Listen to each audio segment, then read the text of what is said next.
Bismillahirrahmanirrahim. Assalamualaikum warahmatullahi wabarakatuh. Bertemu kita kembali dengan PDPR dalam suasana PKP ataupun PKPD. Semoga kamu sihat dan sejahtera. Selamat Hari Raya. Minta maaf banyak-banyak. Maaf zahir dan batin. Jadi pagi ini bersama saya Ustaz Muhammad Muttaqi dalam membahaskan fiqh, tajuk iaitu tajuk yang baru setelah mana kita selesai bahaskan tajuk Az-Zihar dalam kelas, dan hari ini kita bahaskan berkenaan dengan Al-Qadfi wal-Li'an. Faslun fi Al-Qadfi wal-Li'an. Sedikit gambaran dalam apakah itu qadzaf dan apakah itu li'an. Qadzaf ini ialah seorang suami yang menuduh isterinya dengan berzina. Mungkin dia ada bukti-bukti. Antara buktinya kita kata suami tersebut tidak bersama dengan isterinya selama beberapa bulan, tiba-tiba mengandung. Mai ikut mana anak tu? Tiba-tiba dia mengandung, mai ikut mana anak tu? Jadi mau tak mau si perempuan tersebut atau si isterinya itu telah melakukan perzinaan. Maka si suami tersebut melakukan al-qadfi, iaitu dia menuduh isterinya telah melakukan zina. Itu al-qadzaf. Jadi apabila si suami tersebut melakukan tuduhan zina terhadap isterinya, maka dia perlu datangkan al-bayyinah, iaitu bukti-bukti, sama ada saksi ataupun apa-apa yang menunjukkan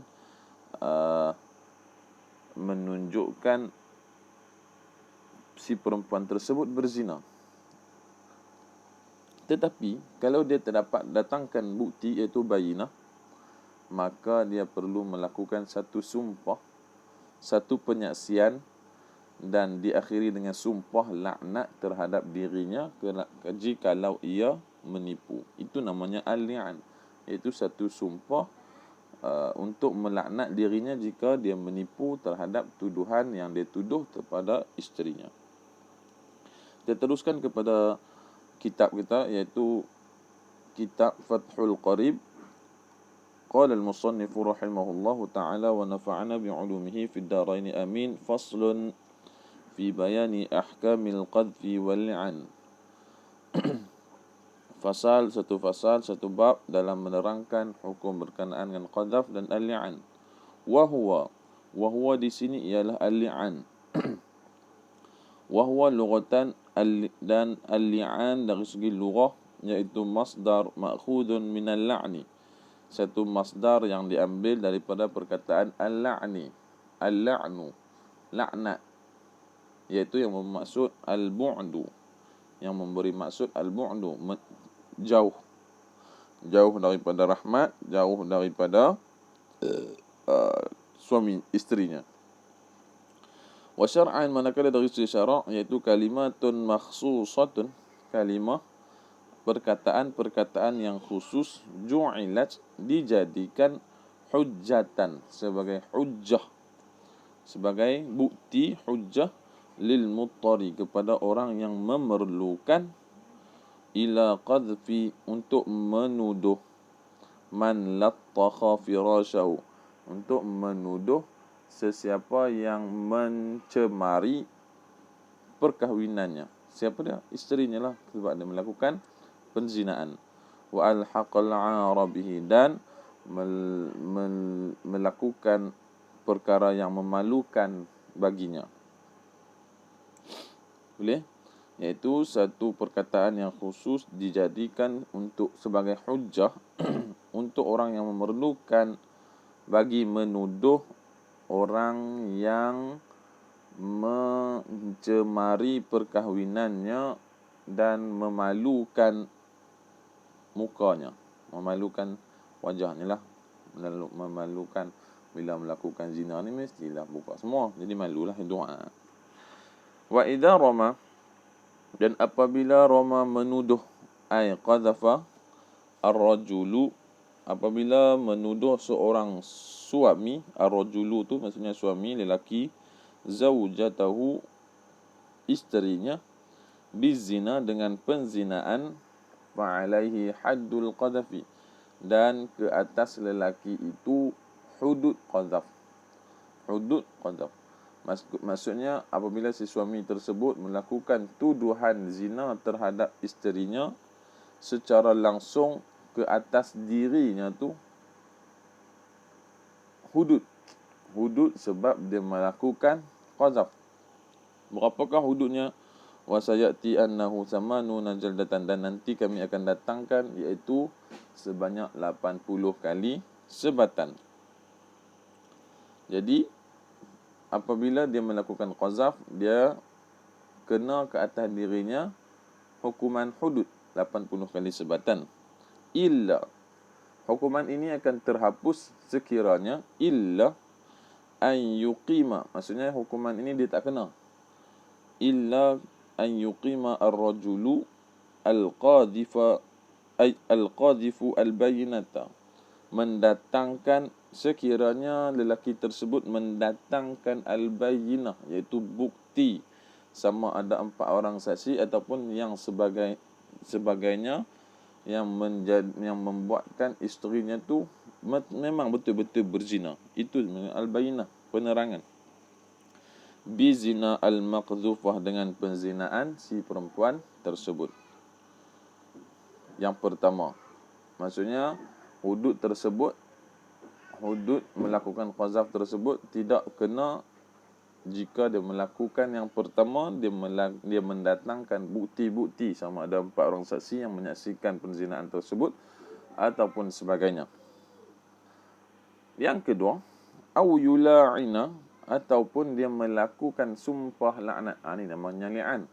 Dia melakukan sumpah laknat terhadap isterinya. Au yula'ina zawjatahu al-maqdhufah.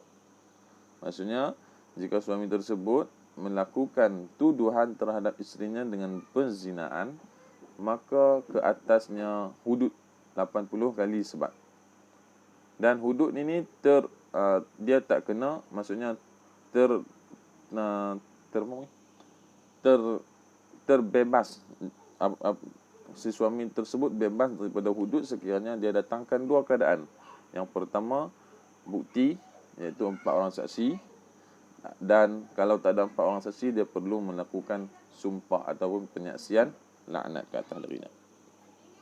Wa fi ba'd an-nusakhi aw yalta'ina, tak ada apa, ai bi amril hakim aw man fi hukmihi kal muhakkim, dan sumpah laknat tersebut dengan arahan hakim ataupun qadilah, ataupun au man fi hukmihi kal muhakkim, ataupun seorang yang seumpama dengannya seperti muhakkim, hakim, qadi ka, siapa-siapalah yang ada kuasa sebagai untuk menghukum. Wa yaqulu, dan si lelaki tersebut berkata di sisi hakim, fil jami'i, di dalam masjid, alal mimbar, sunat dia buatkan di atas dalam masjid, atas mimbar, fi jama'atin minan nas, dan terdapat di dalam majlis tersebut sekumpulan daripada orang-orang, aqalluhum arba'atun, sekurang-kurangnya 4 orang. Kalau lebih lagi elok. Tuan orang tengok. Dia kata apa? Ni lafaz li'an. Ashhadu billahi annani la minas sadiqin. Aku bersaksi dengan nama Allah, sesungguhnya aku, innani la minas sadiqin, tergolong daripada golongan yang benar, fima ramaitu bihi zawjati, terhadap apa yang aku tuduh kepada isteriku. Al-ghaibah, kalau si isteri itu tak ada, maka dia sebutlah nama fulanatun binti fulanun, kerana ia berzina. Wa in kanat hadiratan, jikalau si isteri tersebut ada dalam majlis tersebut, maka asyara ilaiha, asyara laha, dia tunjuk, zaujati hazihi, ini isteriku. Yang aku tuduh tu ni dia, isteriku ni. Wa wa in kahunaka waladun, dan jika terdapat di sana anak, maksudnya anak hasil perzinaan yang ia nafikan daripada benih si lelaki tersebut, zakarahu, maka dia sebut di dalam penyaksian dia itu dengan dia kata wa anna hadzal walada, dan anak ini adalah anak zina, bukan daripada anak aku, bukan daripada benih aku, tapi benih daripada benih perzinaan. Wa yaqulu al-mula'inu hadhihi al-kalimati arba'a marat, dan sesuami tersebut yang nak melakukan sumpah li'an sebut yang perkataan tadi tu, asyhadu billahi annani laminas sadiqin fi ma ramaitu zaujati bizina dan sebagainya itu berapa kali? 4 kali. Arba'a marat. Wa yaqulu fil marratil khamisah, dan dia perlu sebut pada kali yang kelima, tadi 4 kali dah, maka dia sebut kali yang kelima disebut apa? Tadi kita tengok setelah mana hakim menasihatinya, ba'da an ya'izahu al-hakim, setelah mana hakim menasihatinya ataupun muhakim menasihatinya, bitakhwifihi, supaya dia takut dengan azab Allah Ta'ala bitakhwifihi lahu min adabillahi ta'ala fil akhirah, supaya dia takut dengan azab Allah Ta'ala di akhirat. Sesungguhnya azab Allah Ta'ala di akhirat lebih pedih daripada azab di dunia. Sebab apa si qadhi tersebut menasihati supaya takut si suami tersebut melakukan pembohongan ataupun tuduhan yang bohong terhadap isterinya. Jadi si hakim menasihatinya supaya dia tarik balik, tak sebut sumpah li'an yang kelima ni. Yang kelima baru dia kata wa alayya la'natullahi, dan ke atas aku laknat Allah Ta'ala. Ni nama sumpah li'an sebab laknat. Dan ke atas aku laknat Allah Ta'ala in kuntu minal kadhibin, jikalau aku tergolong daripada golongan yang pembohong. Kalau dia bohong, maka laknat Allah kat atas dia. Kalau dia betul, inilah menjadi penyaksian kepada tuduhan yang dia tuduh kepada isterinya. Fi ma ramaitu bihi min hazihi minaz zina, terhadap apa yang aku tuduh daripada penzinaan isterinya. Wa qaulul musannif 'ala al-minbar fi jama'atin laisa biwajin, dan kata-kata musannif di atas mimbar dan terdapat padanya jama'atun laisa biwajibin fil li'an bal huwa sunnah, bukanlah wajib dilakukan tetapi sunnah dia lakukan di atas mimbar dalam masjid dan dihadiri oleh ramai manusia. Tak wajib tetapi sunnah.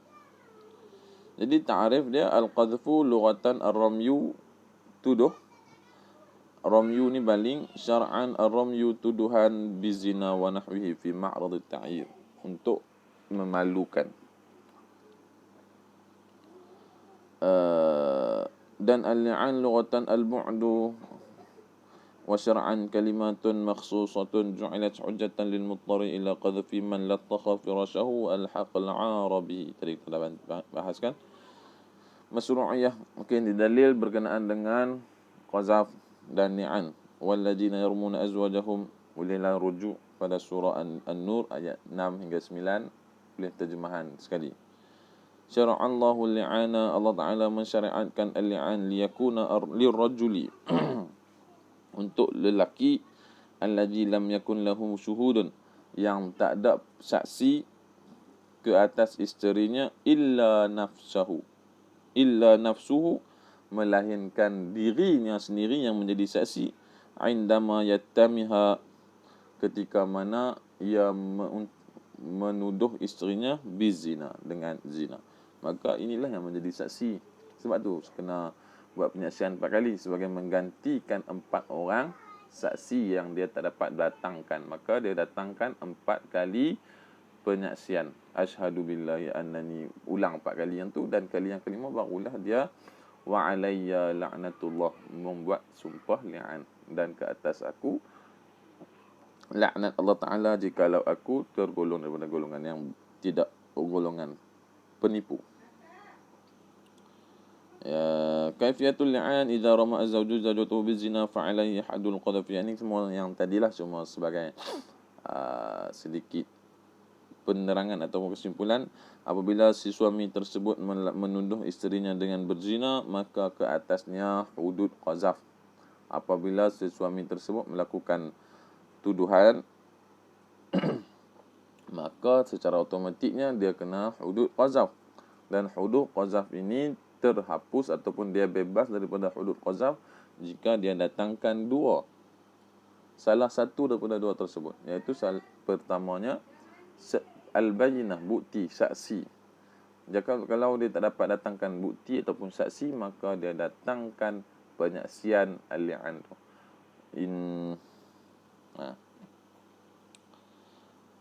Okey. وقال المصنف ويتعلق بلعانه أي الزوج وإن لم تلاعن الزوجة 5 أحكام والله أعلم وأعلى بالصواب. Mudah-mudahan kamu mendapat sedikit pencerahan berkenaan dengan hukum qazaf dan li'an, dan kita dijauhkan daripada perkara tersebut, iaitu kecurangan dalam rumah tangga. Mudah-mudahan wallahu waliyyu bitaufiq, dan Allah salah sebaik-baik yang memberi hidayah. Wassalamualaikum warahmatullahi wabarakatuh.